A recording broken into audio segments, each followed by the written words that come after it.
Good morning, everyone, and thank you for joining us. And sorry for the delay. As you know, we had a very thorough Board of Estimates meeting this morning. As always, I will begin where our city stands with our public safety metrics. As of today, we have homicides are down over 16%, and non-fatal shootings are down literally 9% year over year. And of course, that is down from last year, which we saw a historic drop in Baltimore City's violent crime, and we're going to continue those efforts each and every day. First, on behalf of the Infrastructure Office, I want to uplift that the City of Baltimore is applying for a planning grant through the U.S. Department of Transportation's Rebuilding American Infrastructure and Sustainability and Equity Grant Program, commonly known as RAISE. This funding will support the revitalized Hanover Street project, which will be critical in transforming and supporting South Baltimore. This is a key gateway into our city, connecting our neighbors in South Baltimore and folks who are traveling into Baltimore from the south to the ports, to I-95, and most notably connecting our residents with the rest of the city. But the way that the Hanover Street Bridge, officially named the Vietnam Veterans Memorial Bridge, and surrounding infrastructure is currently designed, isolates Baltimoreans in neighborhoods like Curtis Bay, Brooklyn, Cherry Hill, Westport, Lakeland, and Mount Winans just as much as it connects them. The design serves as an unfriendly barrier between these historically disinvested in communities and the exciting redevelopments happening at the Baltimore Peninsula and soon the renovation of the Inner Harbor and other parts across our city.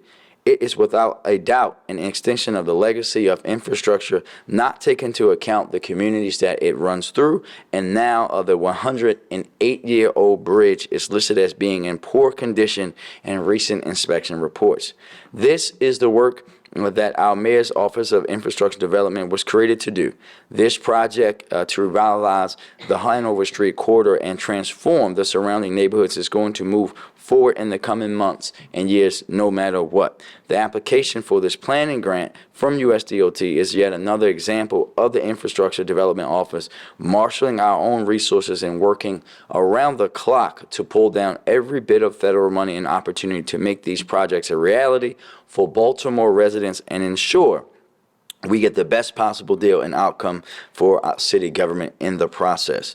We should know if we're receiving this grant by the summer or fall, in which we, of course, will let you guys know and make notice of that, and we will move forward in the planning process quickly from there. I want to thank our infrastructure czar, Matt Garbark, and his office for all their incredible work on numerous projects like this one to tackle one of the and all of the infrastructure related issues that our city is facing. And we know in an old city like Baltimore, there are many of them. But this one is particularly important because we know there's so much work and investment happening in Cherry Hill, work that is happening, going to be happening in Westport. And we have to continue to support what's happening along the Middle Branch. And these neighborhoods have to be reconnected to the rest of Baltimore in a real way while getting the investment that they have long deserved. With that, I'd like to raise one more item that came before the Board of Estimates this morning, the fixed pricing model for Buy Into Be More, brought to us by the Housing Department.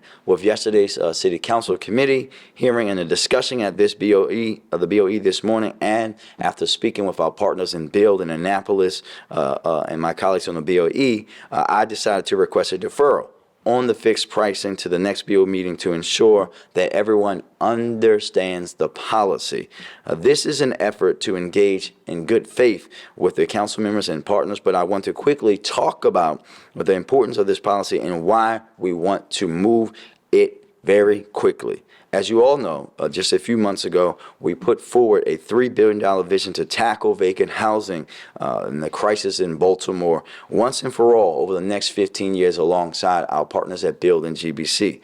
We've spoken at length that we know our strategy for tackling vacants are effective, but tackling the whole problem is about having the capital to do it and the ability to speed up the process where possible, all while ensuring equity and transparency. The Buy Into Be More process, where this fixed pricing model is focused, is just one of many avenues and processes DHCD uses to buy and sell properties. They utilize unsolicited bids and proposals, bundle sales, RFPs, RFQs, negotiated sales, property swaps, side yard disposition, and expression of interest in addition to this. The fixed pricing model takes just one of those buy-in to be more process and makes it more accessible, faster, and more transparent than the current process. This model helps us ensure that as we work to tackle every single vacant in Baltimore, we have a disposition option that works for teachers, nurses, firefighters, police officers, nonprofits, community land trusts, and community-based developers, not just big developers who want to be a part of rehabbing homes and rebuilding Baltimore along the way.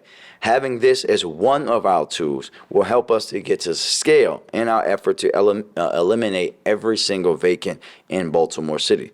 The feedback heard from members of the council and members of the Board of Estimates is very well taken. In order to address the concern we've heard related to the administration of the policy, I am announcing two documents that have been moved today by my office, which were briefly mentioned at today's meeting. First, there's a letter to the council president, Council Vice President, and Councilwoman Ramos outlining the steps that we have already been taking during the development of this process. And I want to let it be known that this has been out for public comment for nearly 2 years, if I'm correct, Madam Commissioner. We've been talking about this for a long time. But steps that we're also going to be taking now in good faith. These items include development of an anti-displacement and equity-based framework based on significant community input that will guide DHCD's work through buy-in to be more. Development of a public-facing tool to track progress towards whole block outcomes, providing quarterly public reports to the City Council on the sales of city-owned properties, including the demographics of buyers, such as buyer zip code, race, income. Providing an annual review of the efficiency of the fixed pricing policy, specifically as it relates to the speed of disposition, alignment with whole block outcomes, and evaluation of the success of the program as it relates to use and occupancy. The second document is an official directive that I have issued to DHCD to pursue the items outlined in the letter to the members of the council. With these actions, I'm eager to move forward with the approval of fixed pricing at our next Board of Estimates meeting. Authorizing this through BOE in 2 weeks will be an exciting moment. This is an important expansion of our efforts to get vacant properties out of their vacant status into the hands of people who want to rehab them and live in them, and help many of our communities who have struggled with vacants in their communities for far too long. Fixed pricing will improve on something that the city has been doing for a long time by making it faster, more transparent, and more accessible. And now we're taking proactive steps to engage productively with our partners on the council on how it will be utilized. And with that, we will open up for questions. Start with them. You mentioned the letter that you sent to the council this morning. In the letter, you said that you considered all of their concerns and you were going to go through with a vote at the Board of Estimates this morning. What were the specific concerns raised this morning that changed your mind? Well, I think that, as you heard, there was a lot of what I would just say, we have to do a lot of making sure the folks know what this policy is and what the other things that they're talking about, and how we can alleviate those concerns. And that is very important to me, that my elected partners know exactly not only what we're approving at the Board of Estimates, but for the council members and others who are not there, what we're actually approving and how we're going to implement, as always, as we always do, through a lens of equity. There seemed to be agreement on council yesterday, at least, about the idea of fixing the price, at $1 or, whatever graduated scale was going to be, but it seemed like they were more upset about the rollout. So was there a problem with the way this was communicated to council or to the public? And would you do it the same way again, given that you've seen this sort of? Well, as you heard me say, there's been a lot of public discussion about this, and there's always going to be some disagreement, right?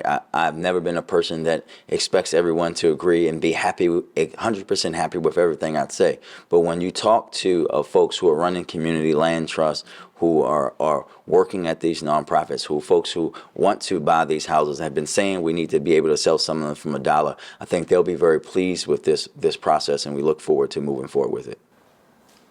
Solid. The Penn North area is celebrating more than 400 days without a homicide. What has Safe Streets been doing in the area and in other areas that you think is so significant?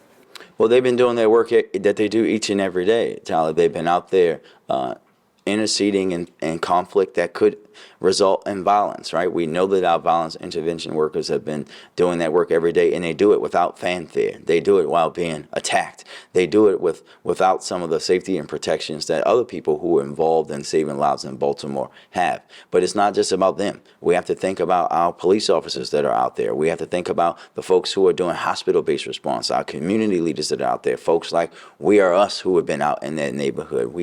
This is about the completeness of our comprehensive violence reduction strategy, and this is what we're going to continue to do.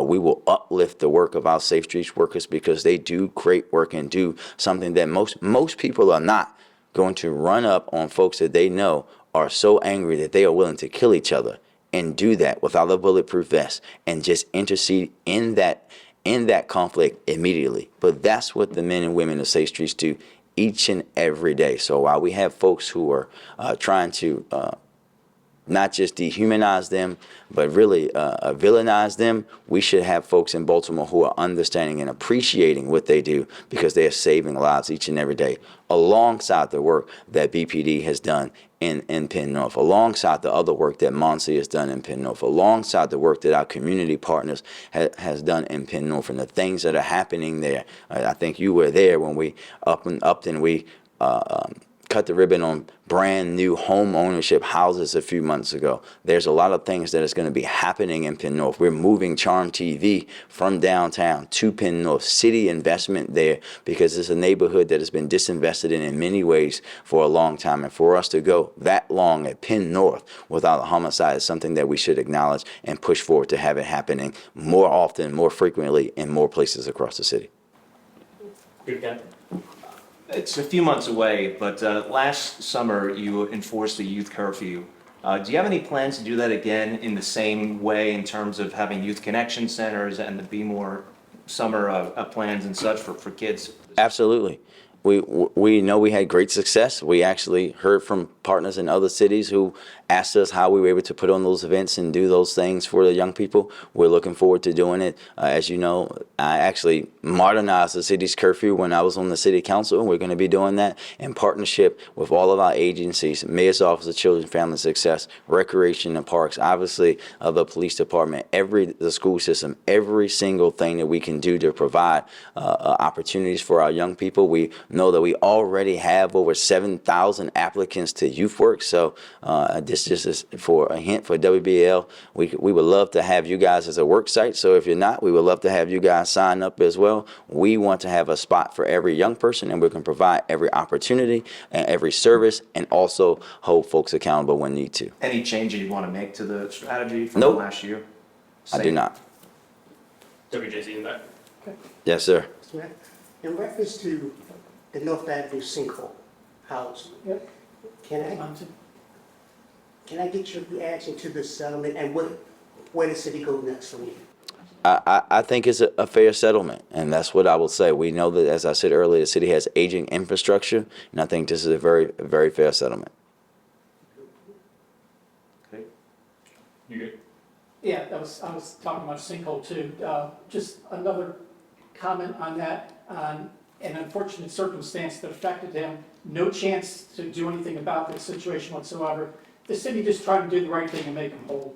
Yeah, like I said, I think it's a fair settlement. No one could have predicted or changed. We know that we have aging infrastructure, right? This is partly why we have it now, an infrastructure office to figure out ways to us to pull down on those funds to fix infrastructure in Baltimore that, quite frankly, needed to be fixed before I was born.